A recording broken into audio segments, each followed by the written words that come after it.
AMU, American Military University, is proud to present In Public Safety Matters.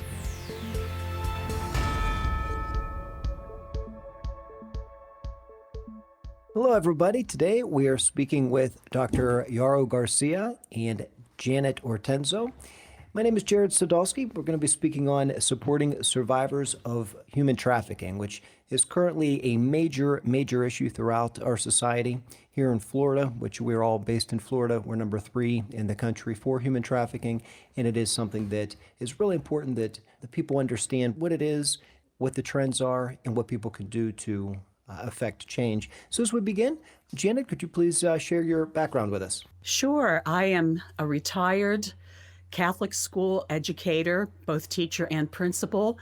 And after a 40-year career, I decided in 2016 that I wanted to go on to the next chapter of my life. So at that same time as I was retiring, there was a news story on the local news here in Fort Myers about a little girl, 9-year-old, who had disappeared from her home. And previous to her disappearance, there was a young man who had been staying with her family. He was gone, and then she was gone. And I remember thinking to myself, I will bet any money that that child has been sold somewhere. And that child was Diana Alvarez. Yaro may remember the story about her, and unfortunately, her remains were found just about a year or so ago. But she had been gone all of that time. No one knows what happened to her. But that's what inspired me to start thinking about getting involved in combating human trafficking. And so I found what was called at the time the Southwest Florida Regional Human Trafficking Coalition. And I am still with them, although our name has changed to the Southwest Florida Coalition Against Human Trafficking. Well, Janet, thank you very much for sharing your background with us. That truly is a disheartening story, but I can understand and really appreciate your motivation in getting involved with the coalition to protect others. Yaro, could you share your background with us as well, please? Yes, so I'm currently a professor at FGCU, at Florida Gulf Coast University, and my background with working with survivors of human trafficking started about 10 years ago. I was the clinical director at a shelter here locally in our community, and initially my first case of human trafficking was in 2010. And at the time, there was a lot of misunderstanding, a lot of lack of awareness in regards to this topic and what it meant and how it was taking place in our community. I think at that time, a lot of us did not believe that this was happening here in our community.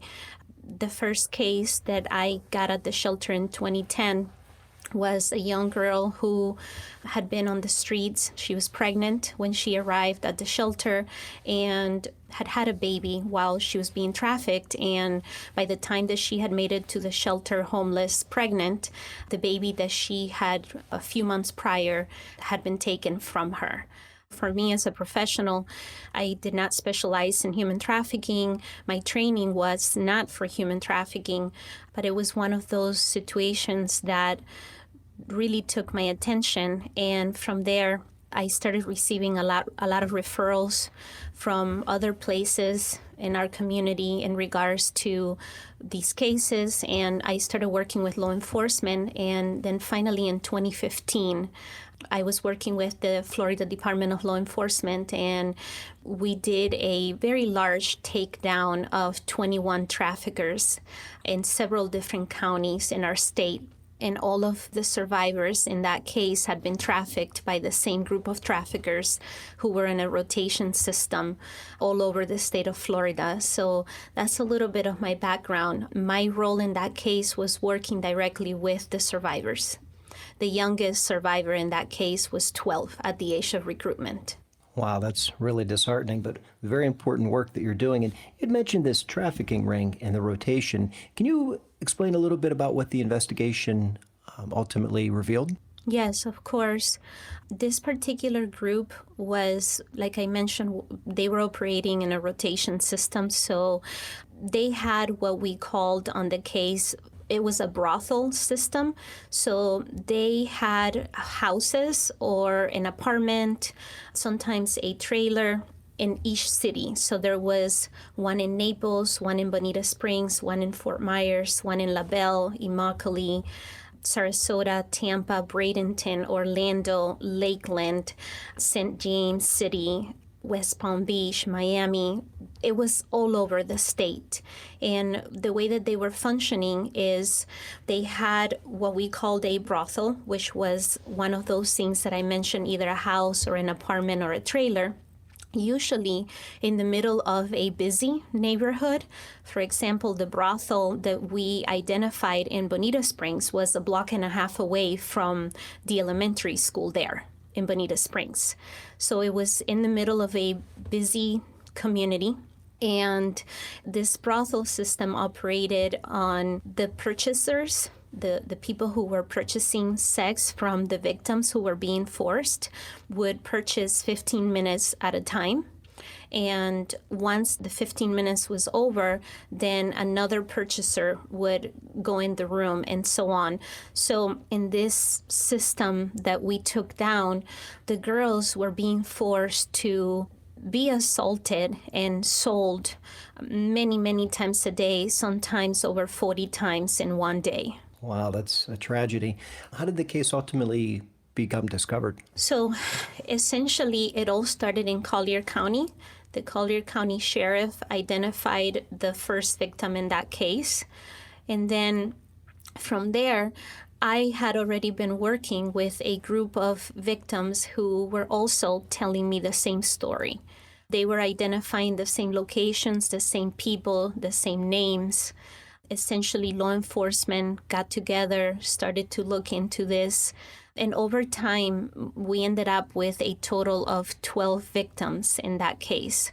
Girls that either escaped or had been disposed, and they had come forward and slowly started telling us their story and what had happened to them. Many of them had been recruited as a child. Wow, that's really heartbreaking. Okay, wow. That's really important work that you're doing, and it's clear that both of you are on the front lines in this battle. What can you provide us in terms of an overview of the problem of human trafficking, both in general terms as well as specifically for Southwest Florida? And Janet or Yaro, either one of you, please feel free to take the question. In terms of Southwest Florida, I think Yaro probably has a better picture of what's happening in this area, but human trafficking is another social issue in which people with power or with money or with influence are taking advantage of the more vulnerable. So if traffickers detect a vulnerability in a person, whether it's someone who is homeless, it's a young person from the LGBT community that has just come out, maybe been thrown out of their house, someone who is online who is obviously unhappy, traffickers are looking for those types of vulnerabilities. And human trafficking is kept well under the radar. So unless you know what you're looking for, you probably won't see it. So one of the very important things that the Southwest Florida Coalition Against Human Trafficking does is to provide instruction, community presentations, or presentations to various types of professional groups on what human trafficking is, what the red flags are that may indicate a trafficking situation, and what to do if you suspect that you see something. You don't have to have proof to report it. You just suspect it.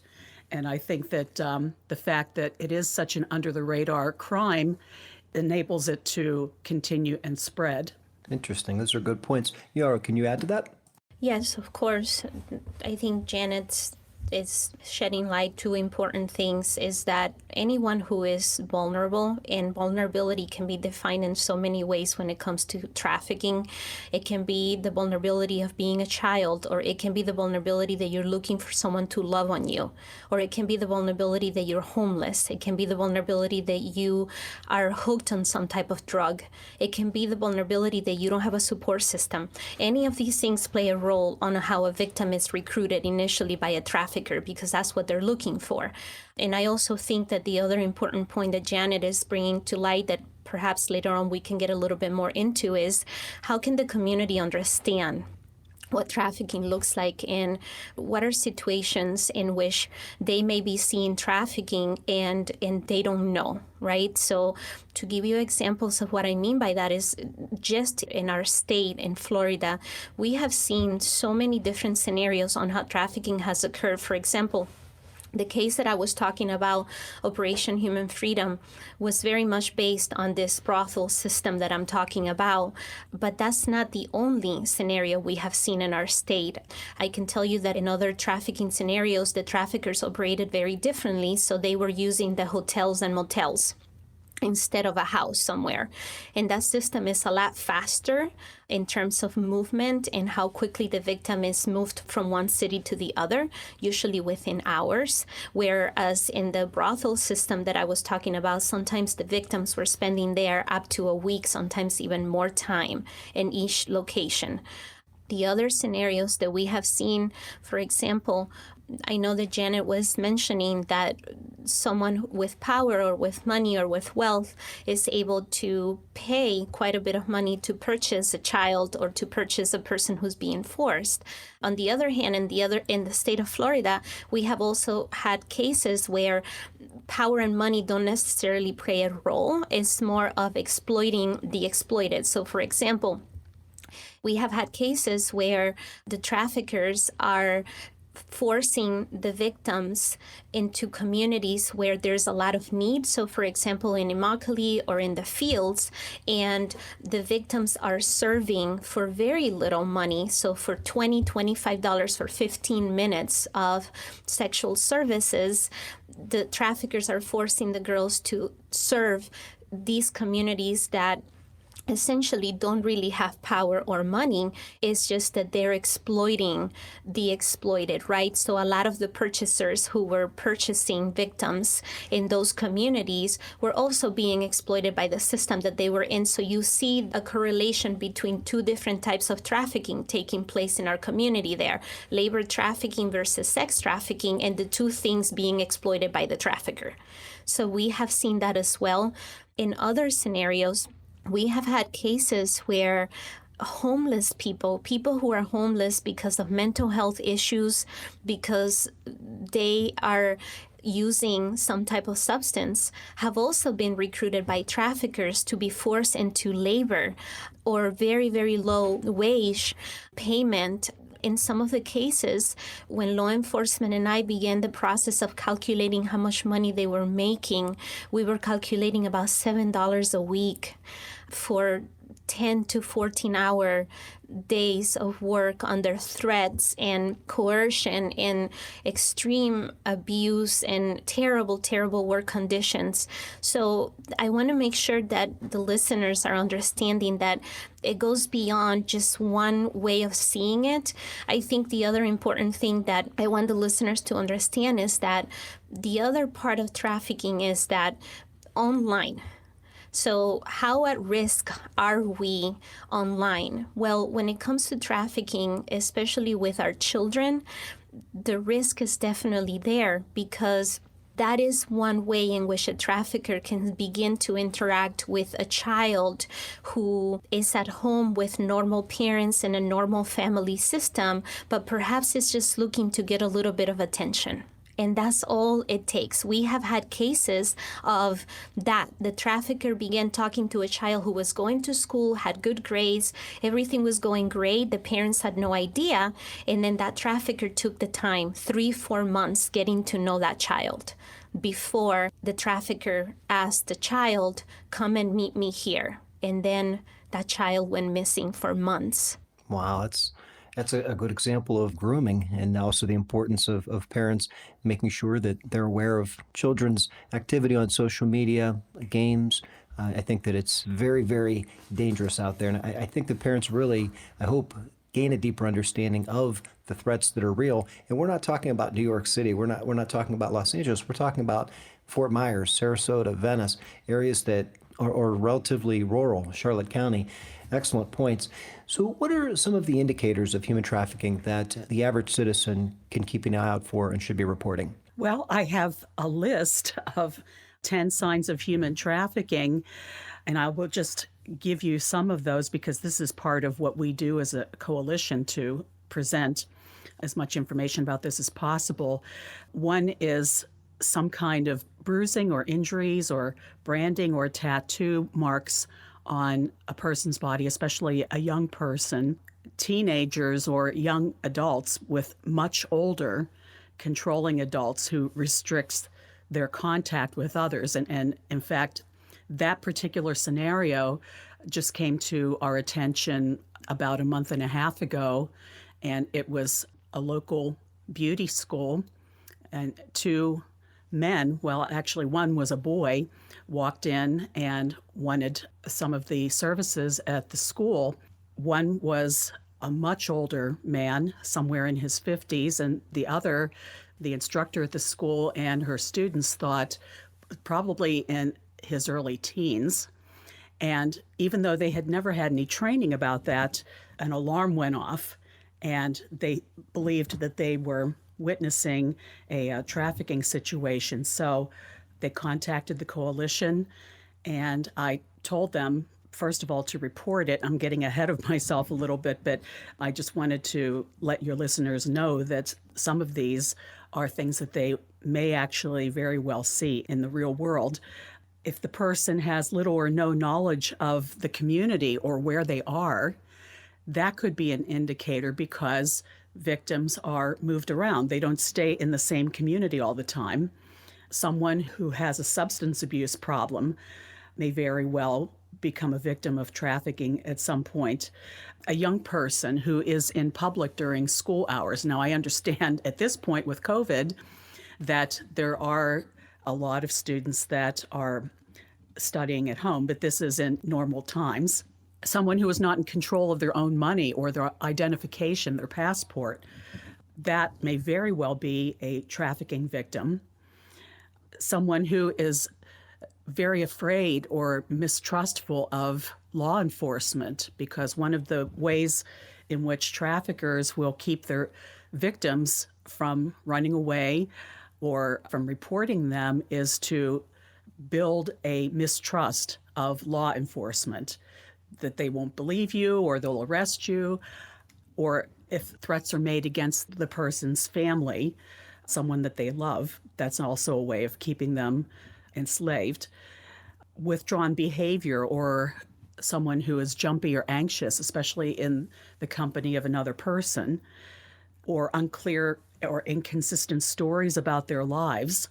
So their life story is very disjointed. Those are just some of the signs of human trafficking. Okay, excellent. Excellent points. So for anybody that recognizes indicators of human trafficking, the National Human Trafficking Hotline's phone number is 1-888-373-7888. Again, that's 1-888-373-7888.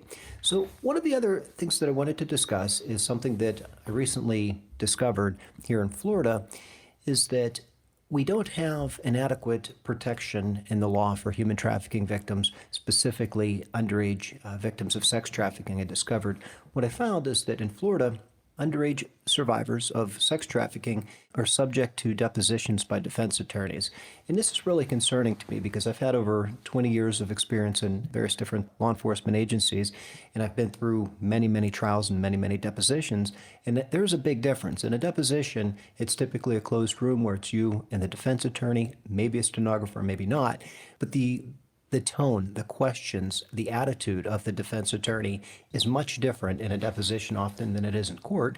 And I believe that requiring a minor survivor to appear for depositions where they'll be humiliated, intimidated, shamed, accused of lying, and then have to also make them testify and relive the harm that they experienced as a victim is both cruel and inhumane. So as a result, I'm advocating for awareness that underage victims of sex trafficking in Florida are subject to depositions, unlike the federal system and unlike some other states. And I'm also advocating for a change in legislation. So with that said, how can survivor protections be improved once somebody escapes human trafficking? Jarrod, as you were bringing up this point, you hit a nerve for me.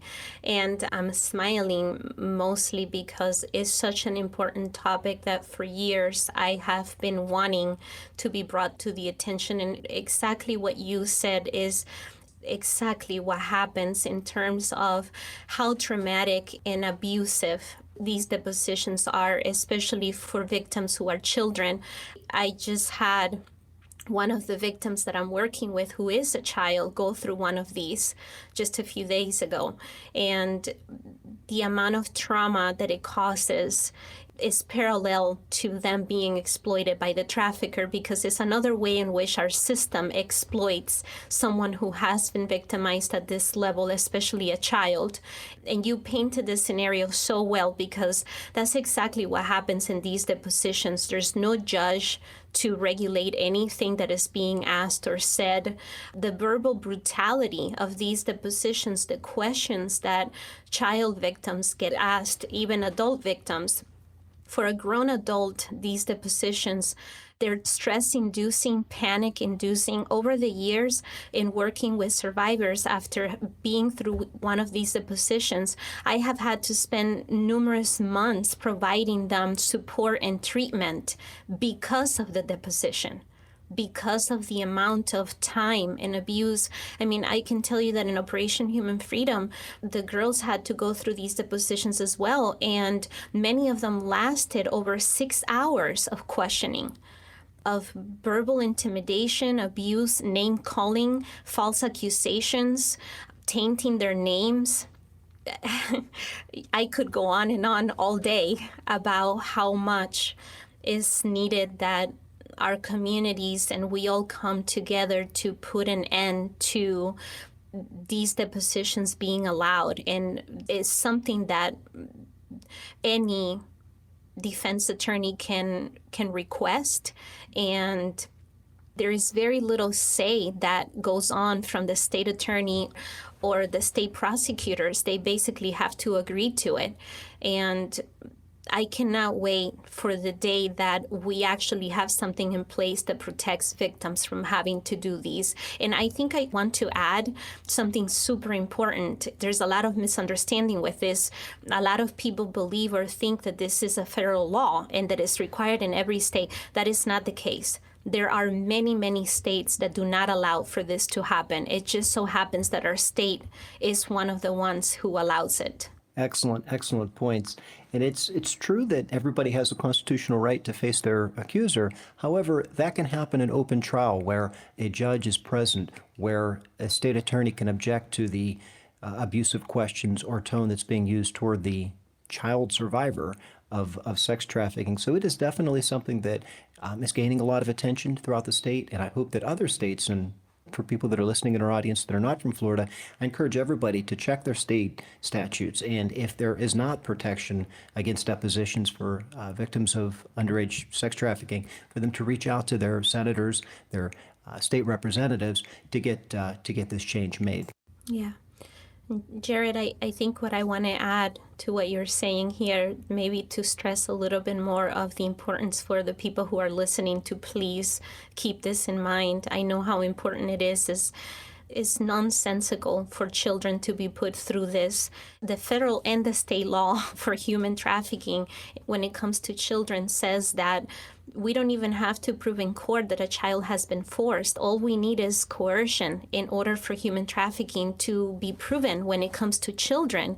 And then these depositions, they go against the essence of the laws that we have passed to protect children who have been trafficked. I hope I'm making sense. Absolutely. It's a great point. And Janet, can you add on to this? I was just going to say what Yaro said about the fact that if the child is under 18 years old, then it's automatically defined as trafficking, because children cannot make that decision to prostitute themselves, if you want to say it that way. So, yes, anything that will help to defend a child who has been so horribly traumatized is something that we need to make sure. And I'm glad to hear from Yaro that there are many states that do not allow the types of depositions and questioning that unfortunately are allowed in Florida. So that's where we need to be contacting our legislators. Absolutely. Absolutely. Excellent points. Well, let's take a break. Today we're speaking with Dr. Yaro Garcia and Janet Ortenzo from the Southwest Florida Coalition Against Human Trafficking, and we'll be right back. Protecting the public from health challenges, such as epidemics, requires people with knowledge and skill who are capable of being change agents. At American Military University, you will learn the skills needed to improve today's public health in local communities and around the globe. Take the next step and apply today at amuonline.com. Okay, everybody, welcome back. Again, we are speaking with Dr. Yaro Garcia and Janet Ortenzo from the Southwest Florida Coalition Against Human Trafficking. And Yaro, you were mentioning about the operation that resulted in victims being depositioned and some of the harm that occurred. For our audience, can you share what it looks like to be a underage victim of sex trafficking and having to go through a deposition? Yes, absolutely. I think the first thing I want them to know is that these depositions are set up without their consent. So they do not have to consent to these. So these are actually basically done by force. They receive usually very little information about what's going to be asked or what is going to be covered in these depositions. And again, these happen usually in a room, in a secluded space, between the defense attorney and the attorney who's representing the victim, whether it is the state attorney or a statewide prosecutor. The interesting thing about these is that the attorney representing the victim usually has very little they can do or say to stop what is being asked and how it's being asked. So essentially, the defense attorneys have the upper hand in these depositions. They're meant to support the defense attorney in asking whatever they want in order to prepare their case in court. In my experience, I have sat through many of these as an advocate with human trafficking survivors, and all of them look the same. There is a defense attorney preparing a case that they want to win in court against this human being who has been repeatedly assaulted and sold, who is a victim of a violent crime, and now is in this room directly being asked to repeat their experiences. That defense attorney is going to see if they can find any inconsistency. That defense attorney is going to call them out on any little detail, and is going to follow that by, "You're a liar.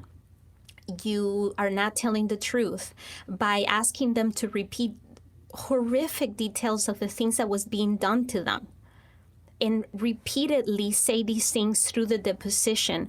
That defense attorney is going to find topics which are going to be triggers for the victim, and they're going to pay attention to that.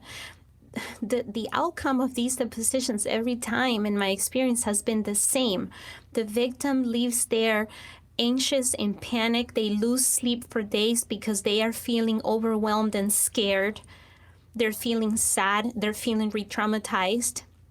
They're feeling all over again that they're not being believed, that what happened to them is being questioned.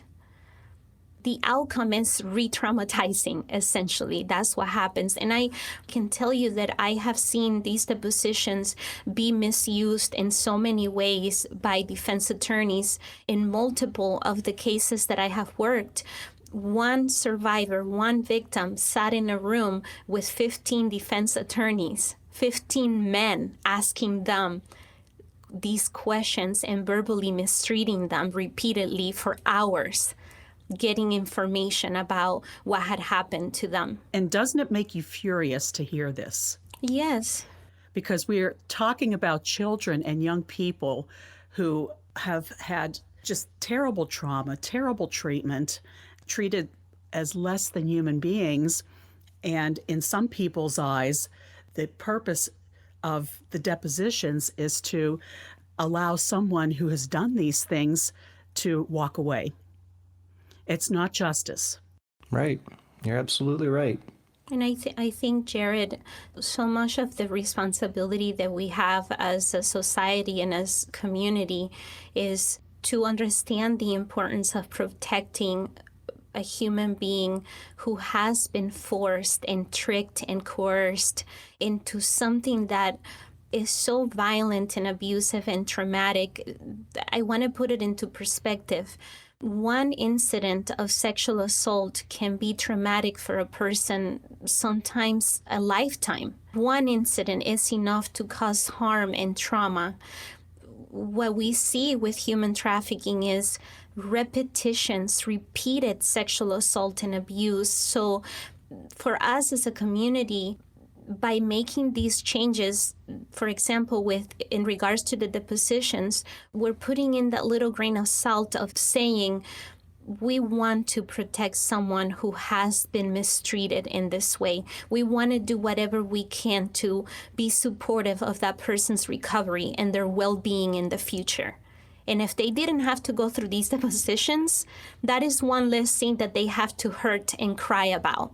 Right. Absolutely. Yes. Wow. Excellent points. If a victim of human trafficking or sex trafficking is listening to this podcast today, what would you tell them? One thing that I would want them to know is, despite whatever may have been told to them, they can trust law enforcement. They need to have someone help them who can truly help them. But they also can call the National Human Trafficking Hotline or text Be Free to 233-733, I believe it is, just to get some guidance on what to do if they want to leave the situation that they are currently in. Yes. I can add to that and say that there's a really good chance that if you're being trafficked, your trafficker, your handler, your pimp, this person who may be managing you in some way is probably telling you that this is just prostitution and you're a work person, work girl, work boy, whatever label is being used, and it's being presented to you in that way. But the reality is that when you look at the background on how this person introduced you to the idea of doing this, you will see that you were coerced and you are being managed and you are being forced psychologically and sometimes physically. And so I would want a survivor who's listening to take a look at that and make some realizations on what it means for them to be in that situation. And the other thing that I would say is that, and I think this piece is extremely important, is the person who is handling and managing and pimping and trafficking has taken a really long time and has put a lot of efforts into convincing you, the victim, that no one is going to help you, no one is going to believe you, no one is going to listen. If anything, you'll be in trouble. That is not true. There are people out there who are going to listen, who are going to believe you. And I'm one of those people, and there are so many other people like me out there. Yes. Excellent. Very, very powerful information, without a doubt. So what can our audience members do if they wish to partner with the Southwest Florida Coalition Against Human Trafficking? Are there any volunteer opportunities, and how should they contact the coalition? I think the best way, if someone wants to volunteer with the coalition, is to contact us through our website. And let me just give that website to you. It's https://swflhumantrafficking.org. And we do have a page on the website that asks how someone can help, and there is a form for them to fill out to let us know what they would like to do as a volunteer. And if we do not have that particular opportunity available at the time, we have many partner agencies that are looking for various types of volunteer help, either online or in person, whichever the volunteer is more comfortable with. And so we can definitely help. Another way is to donate, again, through our website, because we use the majority of the donations that we receive in small grants, either for our partner agencies or for some of the clients that they work with. Just as an example, Catholic Charities is one of our partner agencies, and about 2 months ago, I received a request for help with a payment on a car that belonged to a survivor, and she needed this car to get to and from work, but she could not afford the repairs that needed to be done. So we came forward and helped with that expense.